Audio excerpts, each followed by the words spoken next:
Good morning students. Girdhardas Mudrawal Bharatiya Madhyamik विद्यालय के YouTube channel में आप सब बच्चों का एक बार फिर से स्वागत है। आज हम कक्षा 6 विषय हिंदी के अंतर्गत लेंगे पाठ 11 जो देखकर भी नहीं देखते।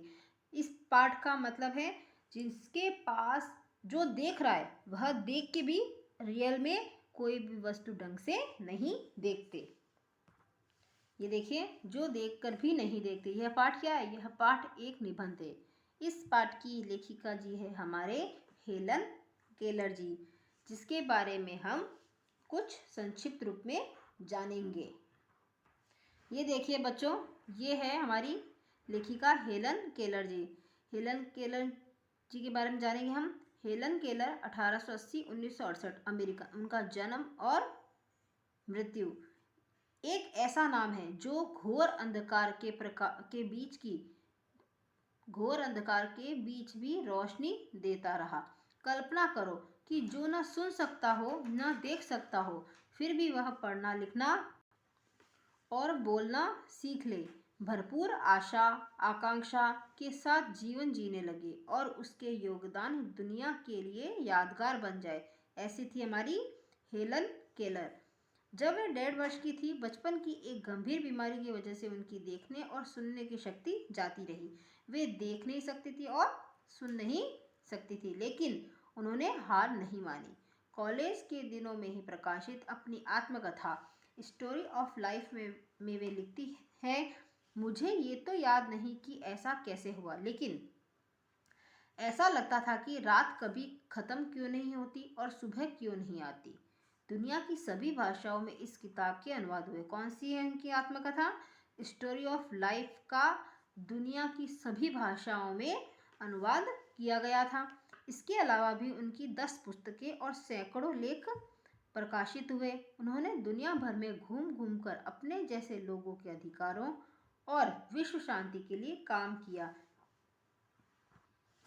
हेलन केलर भारत भी आई थी।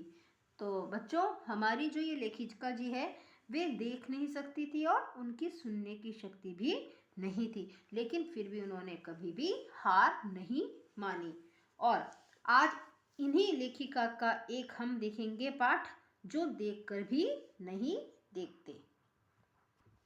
यहाँ पर लेखिका जी कहती है कि कभी कभी मैं अपने मित्रों की परीक्षा लेती हूँ, यह परखने के लिए कि वह क्या देखते हैं। हाल ही में मेरी एक प्रिय मित्र जंगल की सैर करने के बाद वापस लौटी। मैंने उनसे पूछा, आपने क्या क्या देखा? तो वो क्या कहती है? कुछ खास तो नहीं, उनका जवाब था। यहाँ पर हेलन केलर जी कहती है कि वे अपने मित्र, उनके जो फ्रेंड्स थे, उनकी क्या करती थी? वो उनकी परीक्षा लेती थी, वे परखती थी कि वे क्या देखते हैं और क्या नहीं देखते। तो उनकी एक मित्र थी जो कि एक जंगल की सैर करने के बाद वापस लौटी। तो उन्होंने उससे पूछा कि आपने क्या क्या देखा? तो उन्होंने क्या जवाब दिया कि उनका जवाब था, मुझे बहुत अचरज नहीं हुआ क्योंकि मैं अब इस तरह के उत्तरों की आदी हो चुकी हूँ। मेरा विश्वास है कि जिन लोगों की आंखें होती है वे बहुत कम देखते हैं। क्या कह रही है वे? जिन लोगों की आंखें होती है वे बहुत कम देखते हैं, क्योंकि वे उस तरह के हम जो रोज़ देखते हैं चीज़, तो उनको ये नहीं लगता कि वे क्या देखें। तो उन लोगों को ये समझने में नहीं आती है। जिनको जिस चीज़ की कद्र होती है वही इस चीज़ को समझ सकते हैं। जैसे हेलन केलर जी कहती है कि उनकी मित्र जंगल की सैर करने गई। ऐसा तो हो नहीं सकता कि जंगल में कुछ खास न दिखे। तो उन्होंने यह बिल्कुल सही बात कही कि जिन लोगों की आंखें होती है वे बहुत कम देखते हैं। क्या यह संभव है कि भला कोई जंगल में घंटा भर घूमे फिर भी कोई विशेष चीज़ न देखे? मुझे जिसे कुछ भी दिखाई नहीं देता, सैकड़ों रोचक चीज़ें मिलती है जिन्हें मैं छूकर पहचान लेती हूँ। यहाँ पे लेखिका जी क्या कहती है?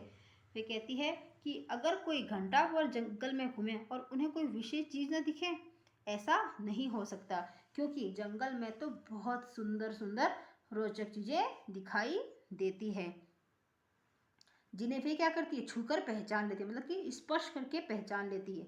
वे क्या कहती है? वे कहती है, मैं भोजपत्र के पेड़ की चिकनी छाल और चीड़ की खुरदरी छाल को स्पर्श से पहचान लेती हूँ। वसंत के दौरान मैं टहनियों में नई कलियाँ खोजती हूँ। मुझे फूलों की पंखुड़ियों की मखमली सतह छूने, उनकी घुमावदार बनावट महसूस करने में अपार आनंद मिलता है। लेखिका जी यहाँ कहती है कि वे भोजपत्र के पेड़ की चिकनी छाल को और चीड़ की जो खुरदरी छाल होती है वे उससे स्पर्श से पहचान लेती है, और वसंत के दौरान जो टहनियों में नई कलियां खिलती है उन्हें वे भी पहचान लेती है। वे क्या कहती है कि फूलों की पंखुड़ियों की जो मखमली सतह होती है उसे छूने में और उनकी जो घुमावदार बनावट महसूस करती है, उनसे उन्हें बहुत ही खुशी मिलती है। इस दौरान मुझे प्रकृति के जादू का कुछ एहसास होता है। यहाँ पे लेखिका जी कहती है कि जब ये चीज़ें पे स्पर्श करके पहचान लेती है तो उन्हें एक प्रकृति जादू के रूप में एहसास होता है कि प्रकृति क्या है, प्रकृति तो एक जादू है।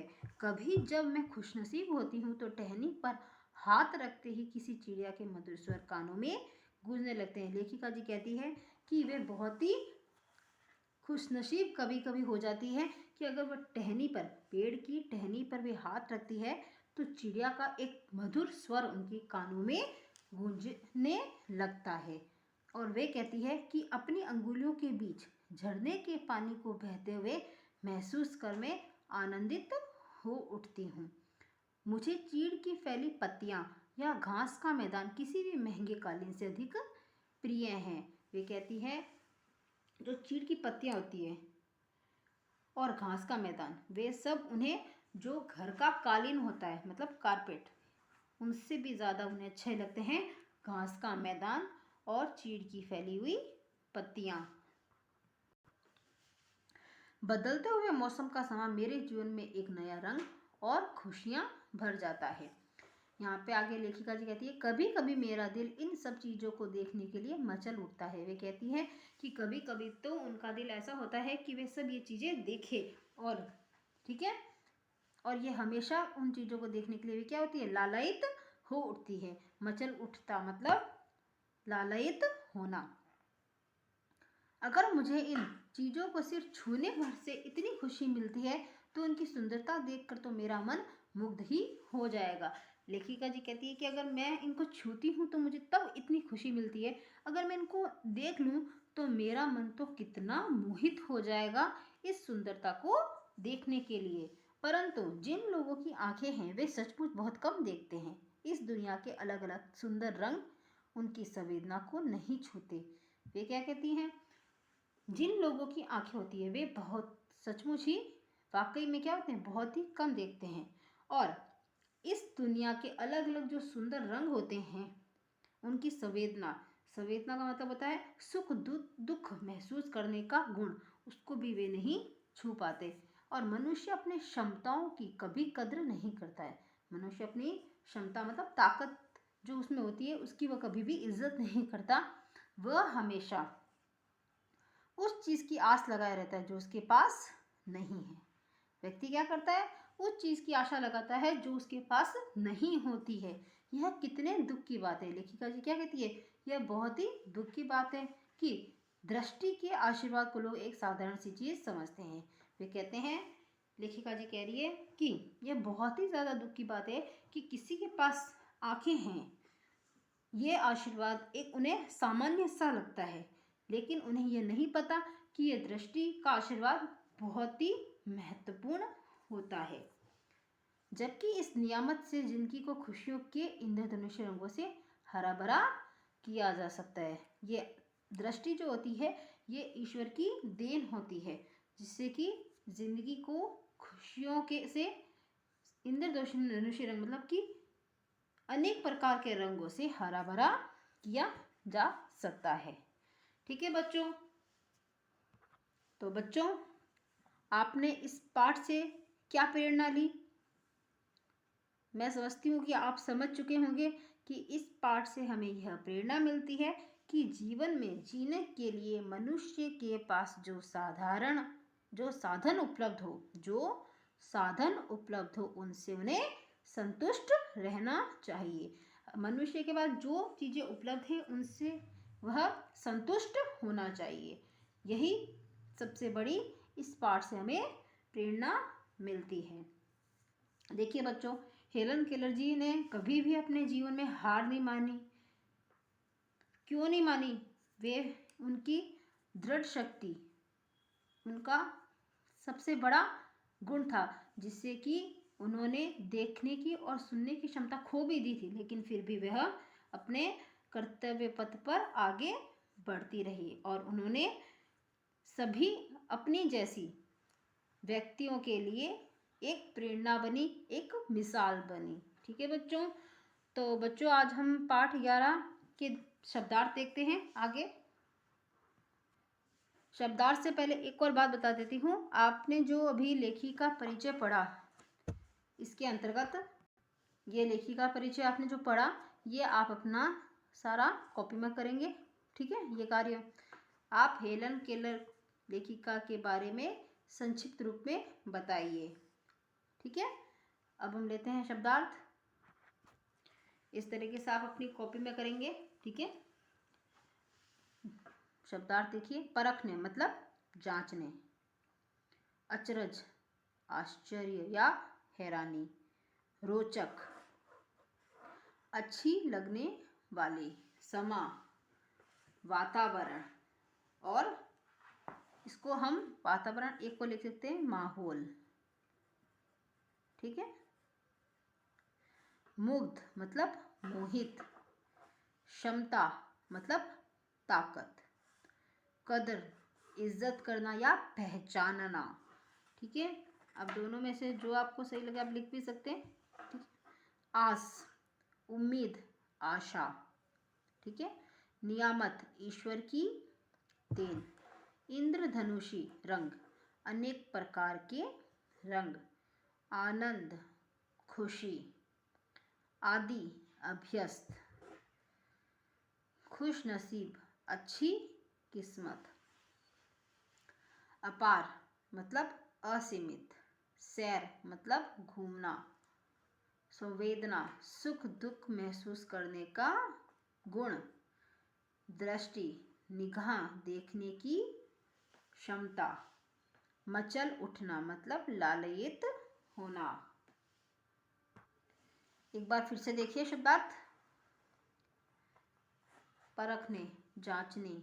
अचरज आश्चर्य हैरानी। रोचक अच्छी लगने वाली। समा वातावरण माहौल। मुग्ध मोहित। क्षमता ताकत। कदर पहचानना इज्जत करना। आस उम्मीद या फिर आशा। नियामत ईश्वर की देन। इंद्रधनुषी रंग अनेक प्रकार के रंग। आनंद खुशी। आदि अभ्यस्त खुश नसीब अच्छी किस्मत। अपार असीमित। सैर घूमना। संवेदना सुख दुख महसूस करने का गुण। दृष्टि निगाह देखने की क्षमता। मचल उठना लालायित होना। ठीक है बच्चों, तो बच्चों आज आपने पाठ 11 के बारे में निबंध, जो कि एक निबंध है, ठीक है, तो आपने अच्छे से इसे समझा है। ठीक है, और ये शब्दार्थ सब के सब आप अपनी कॉपी में सफाई से करेंगे। ओके, और इसके साथ मैं आपको प्रश्न उत्तर का PDF भेज दूंगी। ठीक है, तो आप प्रश्न उत्तर भी अपनी कॉपी में एकदम सफाई से करेंगे।